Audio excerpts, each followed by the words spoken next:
afternoon, YouTube. Welcome back to Fat Cat Collections. Got another watch review for you guys. And this one is by Steeldive. Steeldive is an awesome watch company. We're going to kind of call it an Aliexpress brand, which isn't really true. It's its own brand. They are primarily sold on kind of your larger kind of shopping mall websites, Amazon, eBay, Aliexpress, DHgate, sites like that. I'm not sure if that's kind of where they got started, but it's an incredible company. And I would go as far as saying it is a homage company. They generally make copies, right? Which is kind of like, I just find the watch community just full of a bunch of pompous, hypocritical snobs from all different walks of, or all different price points. There is really nothing different than a homage watch compared to a replica watch or a fake watch, right? The only difference is that one is legal, one is not legal. And the only difference is you have either logos from the legitimate manufacturer copying them 100%, or you have you know, the whole design being copied. There are thousands of Rolex Submariner homages out there. I just think it's really funny that some of these idiots get their nose up in the air thinking that the homage is somehow amazingly, you know, it's okay just because it doesn't say the brand name. So whatever. I always say buy what makes you happy, buy what you wear. You're grown adults. Nobody's here to tell you what you should or shouldn't spend your money on. But again, whether you are you know, for fake watches or against, or if you are for homage watches or against, buy what makes you happy. I don't give a shit. So this one though, Steeldive is a company that mainly makes homage watches, right? And again, just for you folks who are new to the channel and don't know what a homage is, it's basically, again, just it's a one-to-one copy for the most part of a more expensive brand or model that they put their own logo on it. So again, you can't copyright. Again, I'm not an attorney, but that's my understanding, and we see this all in the watch community and the fragrance community, and even in the audio community, that, you know, companies replicate very expensive brands who are full of markup, and then they give you their own logo, and you can't copyright a look, right? To the best of my understanding. Again, I'm not a lawyer, right? But anyway, so Steeldive is an awesome company. I have a couple Steeldive watches. I do have a Rolex Submariner homage Steeldive. I think I do have a Captain Willard, and now this. And so what I love about Steeldive is that they make homages to those most popular watches like the Submariner, right? Everyone and their brother does.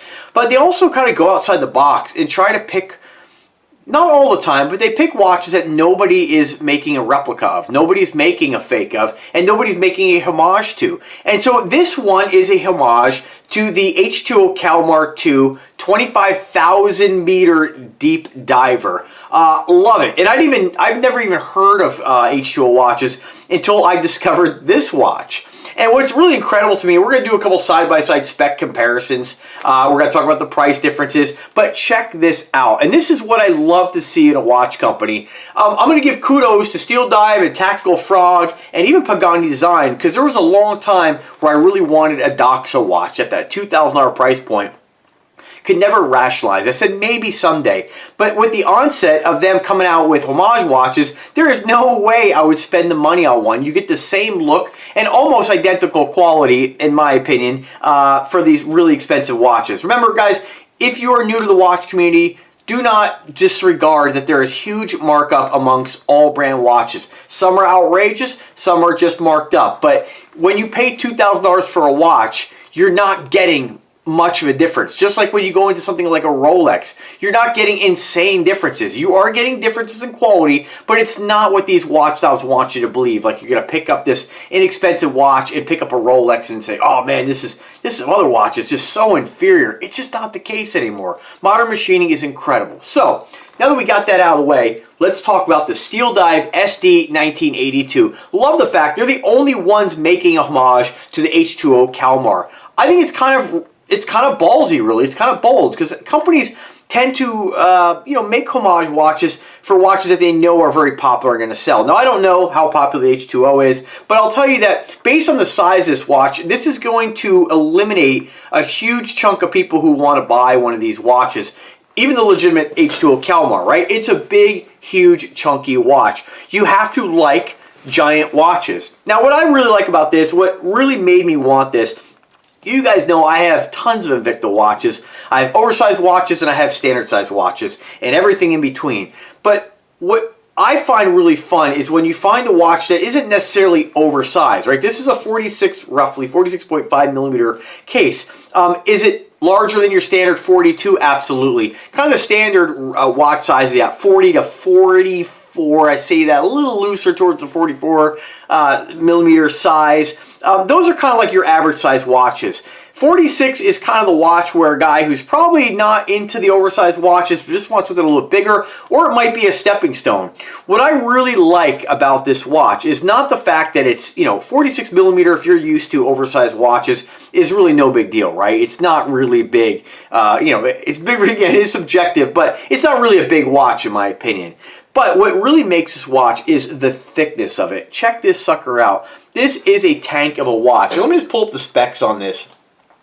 The thickness on this watch is 22.6 millimeters. That does include the crystal.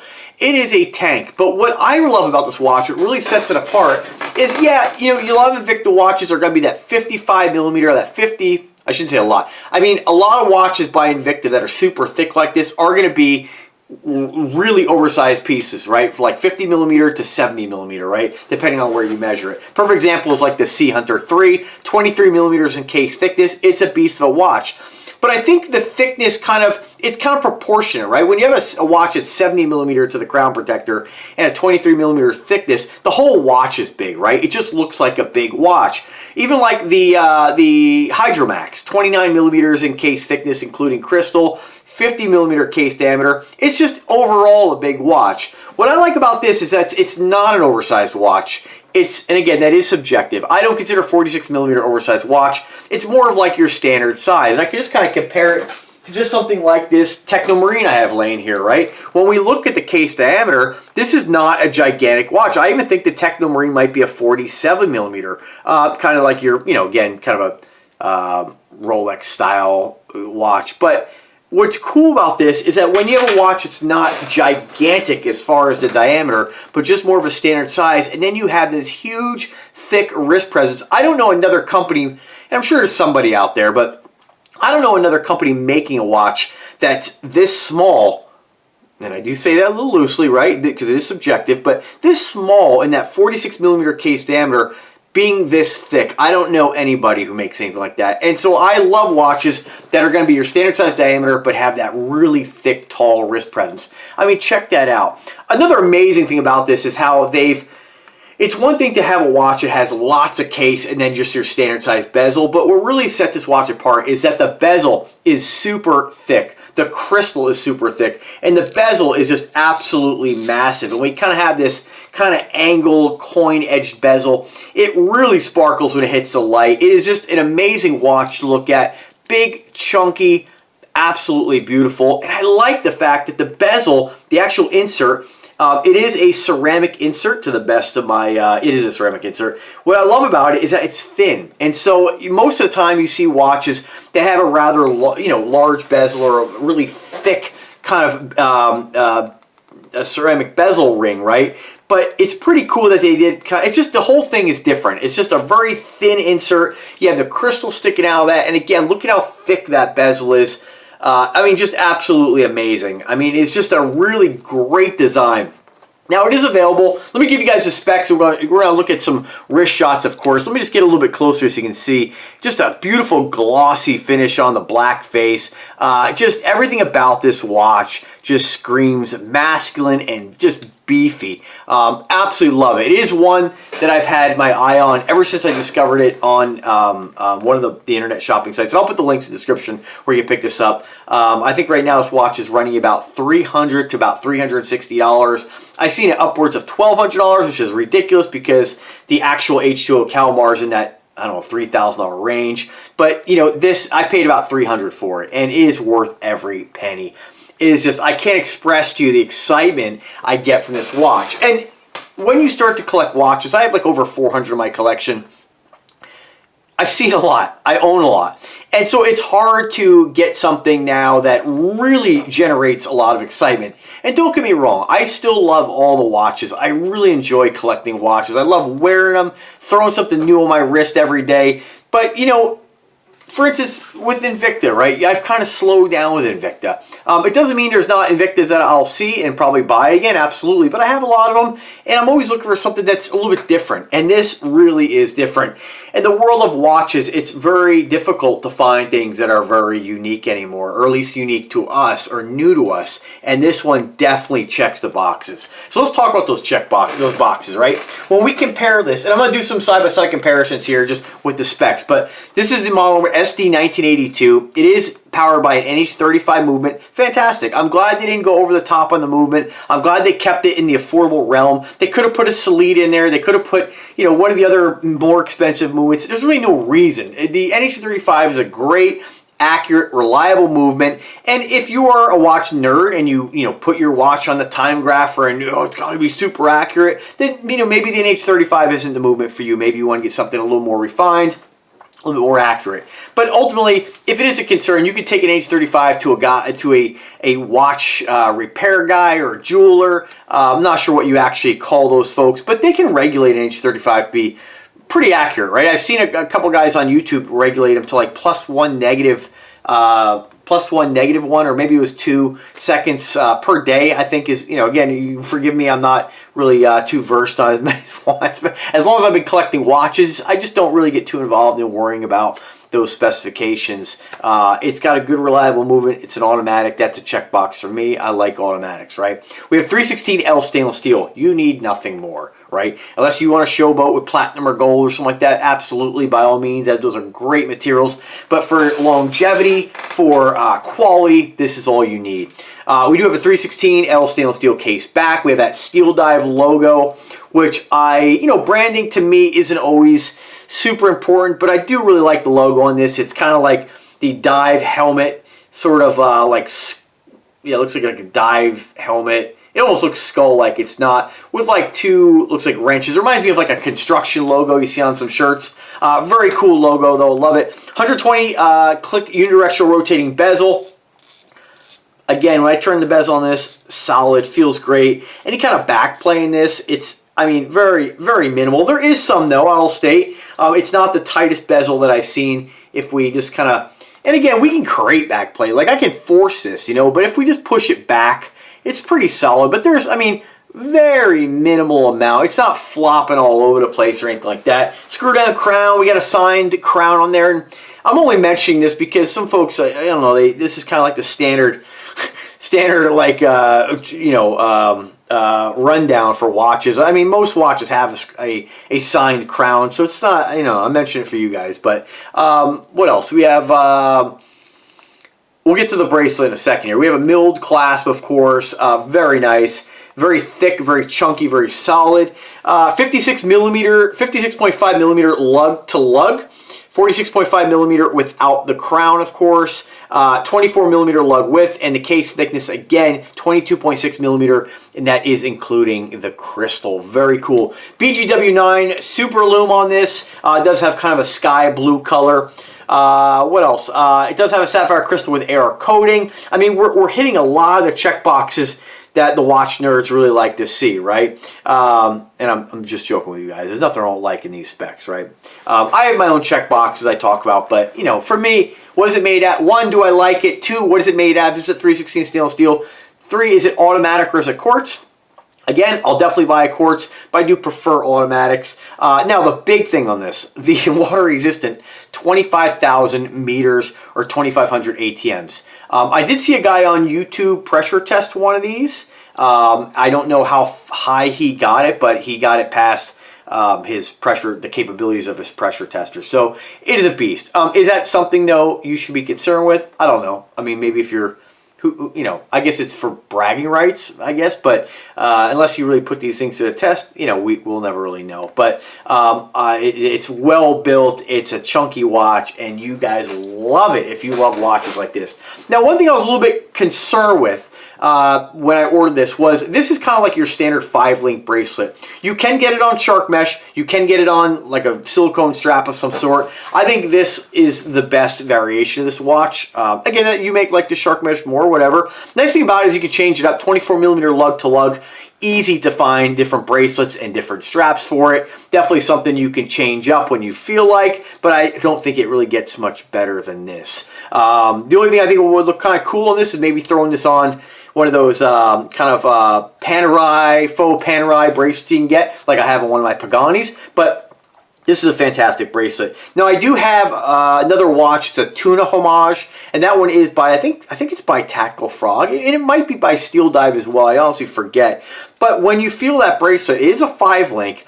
But my concern was that the bracelet was going to feel kind of light relative to the quality of the actual watch. And I like that this is a little bit of it's a wider 24 millimeter again thickness, but it's a chunkier bracelet. It's got a little more thickness than my tuna homage. And you'll see many bracelets like this all over AliExpress. They are not all created equal. So I like the fact they didn't just put on your generic AliExpress $15 bracelet. This definitely feels better. It's definitely solid in every detail. It looks fantastic on this watch.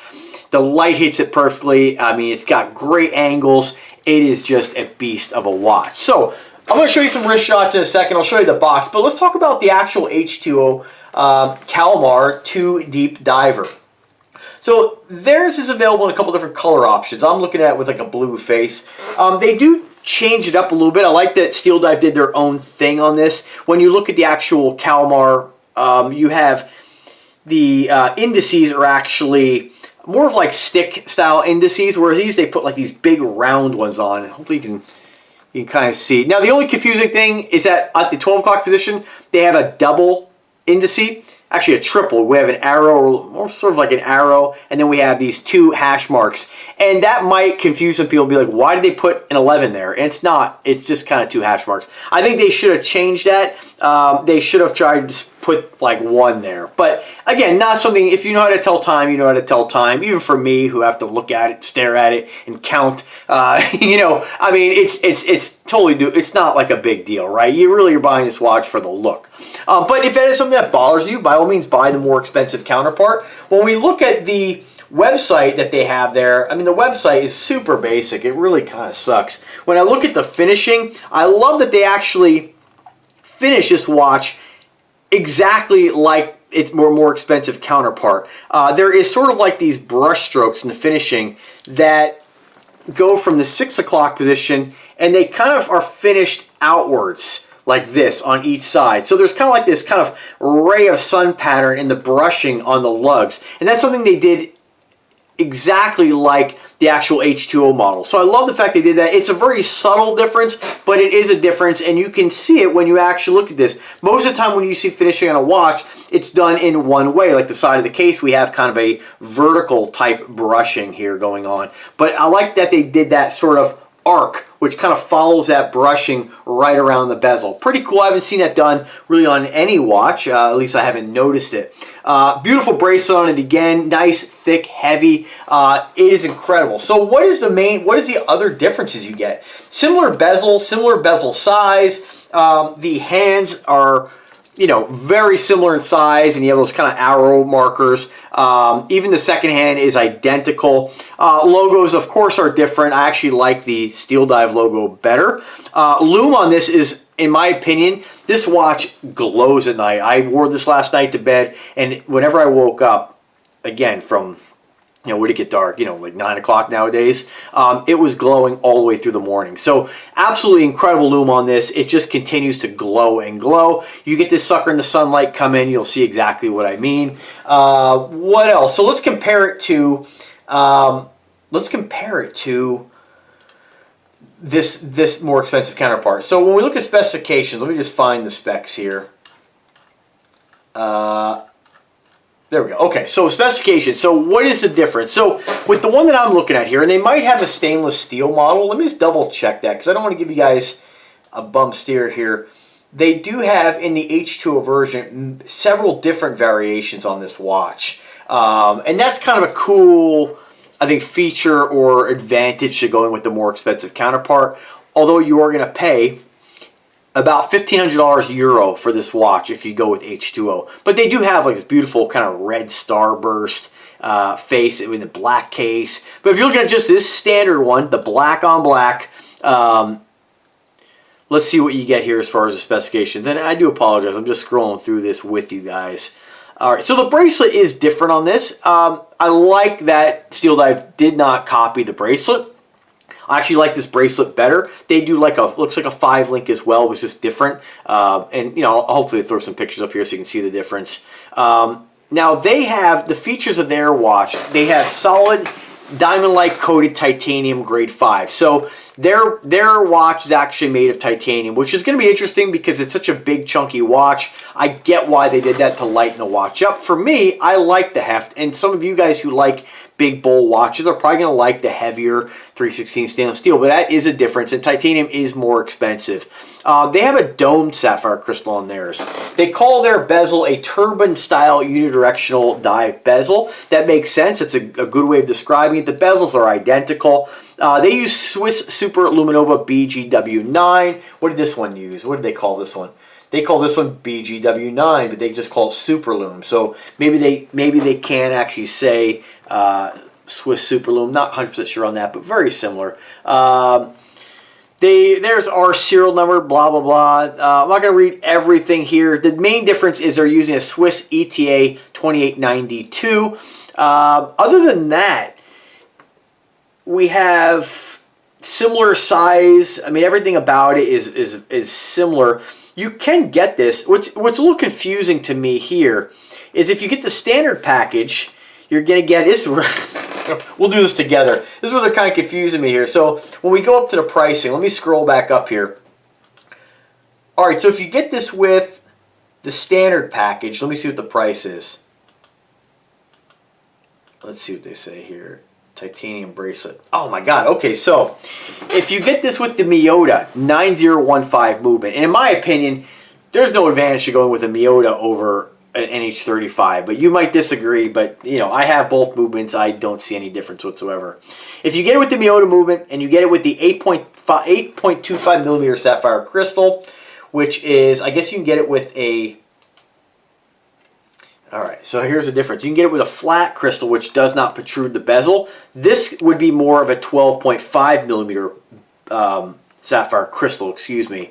And I'm only saying that because they make the reference that the crystal protrudes 4.25 millimeters past the bezel, and we look at this homage watch, that's about 4 millimeters past the bezel. So if we get it with this particular crystal through H2O, we get it with the Miyota movement, and we get it with the titanium bracelet, you are looking at $2,300 Euro. That's a huge price difference compared to $300. So again, up to you. If you find that you want to have the actual H2O and you actually want to have the lightweight titanium bracelet on it and lightweight titanium case. I believe it is a titanium case. I'm not going to dig too far into this, but there are a couple different options. That is going to be more of your cheaper setup. If you want to go with the ETA, if you want to go with the ETA 2892, you're looking at 2652 Euro. So that's a huge price difference.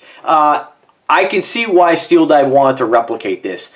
They did a fantastic job making a beautiful homage and adding their own kind of flair to it. If somebody knows the difference between those two watches and you see this, even at a distance, you're going to be able to recognize the bracelet is not exactly like you're going to find on the H2O, and they did their own thing with the lume and the indices. So I like the fact that, you know, they did their own thing and they're not trying to one-to-one duplicate it, which is, I think, fantastic. I don't think, you know, it really comes down to personal aesthetics on which one you like more. But for me, I don't see any point in spending the money on that watch when you have a watch like this. I definitely think these watches are going to tap into you know, somebody who might see that watch and fall in love with it and say, why would I spend 2,000 euro, more than that, over $2,000 more for the H2O version? What are you getting? You know, not a lot of difference there. So absolutely stunning. Love it. This video did go on for 24 minutes, and generally my videos will drag on longer when I see a watch I absolutely love. I'm going to throw it on the wrist. Before I give you the wrist shots here, Steeldive box, pretty straightforward. I like this. It's, you know, small, simple. I could find room for this.